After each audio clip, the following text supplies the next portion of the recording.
Iran యొక్క అణు కేంద్రాలపై America దాడులు చేసిన నేపథ్యంలో ఇరాన్ కీలక నిర్ణయం తీసుకుంది. అది ఏంటి అంటే హర్ముజ్ జలసంధిని మూసివేయాలని పార్లమెంట్లో బిల్ ప్రవేశపెట్టిందట. అదే జరిగితే ఏమవుతుంది, హర్ముజ్ జలసంధికి ఎందుకింత ప్రాధాన్యం, ఇండియాపై ఎలాంటి ప్రభావం ఉంటుంది అనేది చెప్తా. వీడియో చివరి వరకు చూడండి. ప్రపంచ ఇంధన మార్గంగా పిలువబడే హర్ముజ్ జలసంధి పర్షియన్ గల్ఫ్ మరియు గల్ఫ్ ఆఫ్ ఒమాన్లను కలిపే చిన్న మార్గం. దీని వెడల్పు 33 కిలోమీటర్లైన ప్రపంచంలో 25 to 30% చమురు ఈ మార్గం ద్వారానే సరఫరా అవుతుంది. పర్షియన్ గల్ఫ్ దేశాలైన Saudi Arabia, Iran, Iraq, Kuwait, Qatar ఉత్పత్తి అయ్యే చమురు ఈ మార్గం ద్వారానే ప్రపంచ దేశాలకు వెళ్తుంది.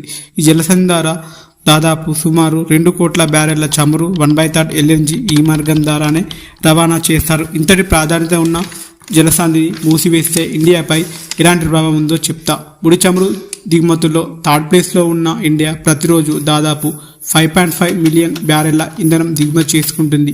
దీంట్లో రోజుకి 2 మిలియన్ బ్యారెళ్ల చమురు అంటే దాదాపు 31,79,74,000 లీటర్ల చమురు ఈ జలసంధి ద్వారానే సరఫరా అవుతుంది. ఈ జలసంధి మూసివేస్తే ఇండియాలో పెట్రోల్, డీజిల్, గ్యాస్ ధరలు పెరిగే అవకాశం ఉంది. దాంతోపాటు చమురు ధరలు పెరగడం వల్ల రవాణా ఖర్చులు పెరుగుతాయి. తద్వారా ఆహార ధాన్యాలు, మిగతా రోజువారీ ఖర్చులు పెరిగి ద్రవ్యోల్బణం పెరుగుతుంది.